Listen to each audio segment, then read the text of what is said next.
This traditional Icelandic bread recipe is perfect for making use of your local volcano. Don't have a local volcano? There's a way around it. Hi everyone and welcome to another recipe video. And today we are making Rúgbrauð, also known as hverabrauð or sometimes thunderbread. Rúgbrauð means rye bread and hverabrauð means hot spring bread. Sorry for butchering such a beautiful language just now. And as those names gave it away, Rúgbrauð or hverabrauð is rye bread that's baked in a hot spring. Don't actually know why some people call it thunderbread though. Very cool name. This is a super cool bread because traditionally it's baked by burying the bread underground if you've got a nearby volcano, some geothermal activity, and it's left in there for hours and hours and hours until the bread bakes, and then there you have some naturally baked bread.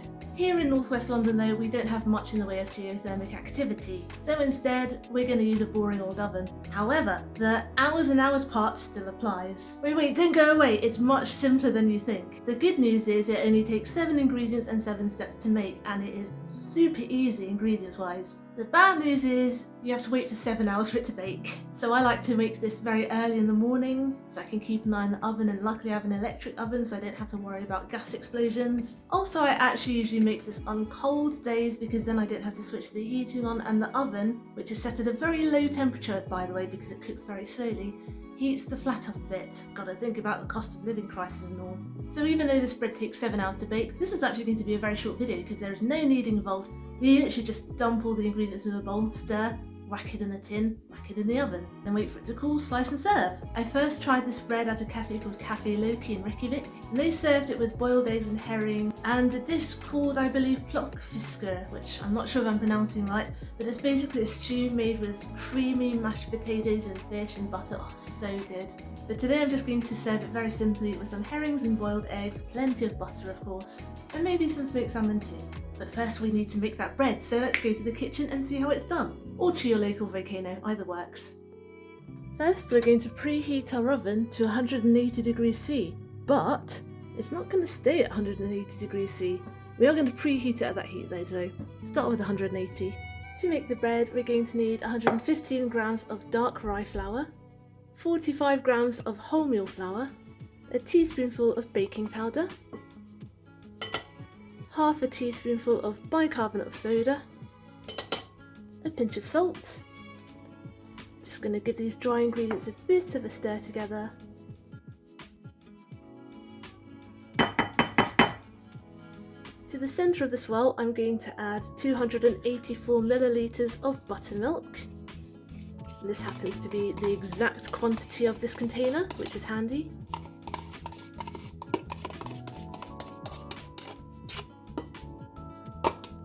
And 50 millilitres of golden syrup. And now we're going to give this all a good old stir.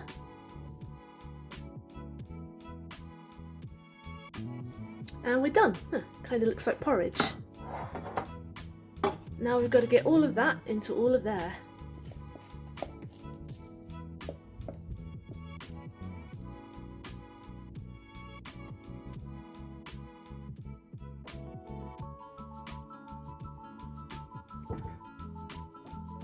And now we're going to give it the good old tap on the counter so that we get rid of any large air bubbles in there. And now we're going to cover it loosely with some kitchen foil. I'm going to do it so that I create a dome shape.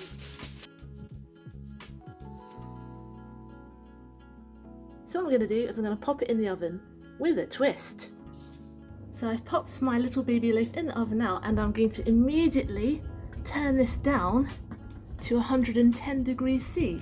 Oh, I would if my hands weren't in the way. There we go. And now we're going to wait for 5 and 7 hours. So yeah, see you in 7 hours. Now that our bread is nice and cool, we're going to lift it out of the tin. Ooh, nice. Oh my gosh, it smells incredible because it caramelizes after all of that time in the oven. Absolutely delicious. Let's slice her up.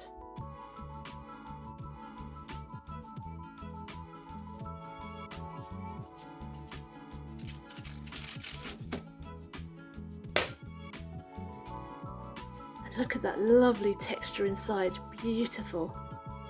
Okay, I'm going to serve mine Cafe Loki style with some boiled eggs and herring, and one with some smoked salmon too. And of course plenty of butter. I like to use slightly salted butter with mine to contrast against the sweetness of the bread. What a spread! Absolutely perfect, and it's just about lunchtime too, so I cannot wait to get stuck in. And just look at that wonderfully spongy moist texture on that rye bread. Delicious. Couldn't resist giving it a bit of a slow-mo squeeze too. Look at how bouncy it is. Now, I actually first made this recipe in 2015. I'd recently returned from Reykjavik and I could not find this bread anywhere here. So of course, being the food obsessed person I am, I decided to make it. At the time there were very few resources on the internet. Back then there were just a few Icelandic websites that had recipes for big loaves of bread, and this bread is best fresh, and I live in a small household and I really wanted to scale it down to make a £2 loaf of bread.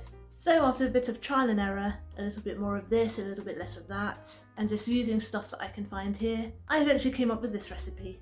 And also, the bigger the loaf of bread, the longer it's going to bake, and this small £2 mini loaf already takes 7 hours. I don't think my electricity bill could bear any longer. Lunchtime. I do love a good open air sandwich. Is that what you call it? No, it's an open or open face sandwich. Open air sandwich sounds like someone just left this out in the sun and walked away. I'm really hungry, so I'm going to take a bite now, so cheers, or rather, since we're in Iceland, skál.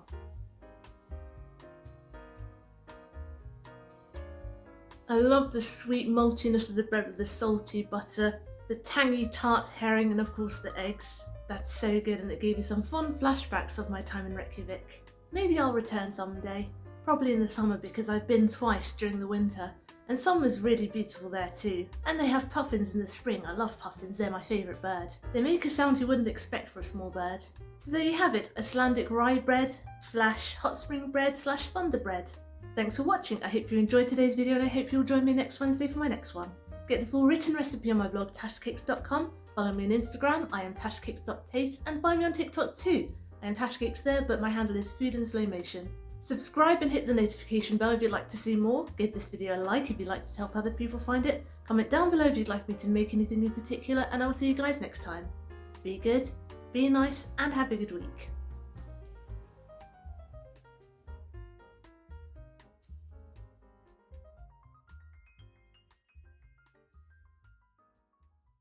I'd like to go at least one video without talking and then realising I have a face full of crumbs and then having to do everything again.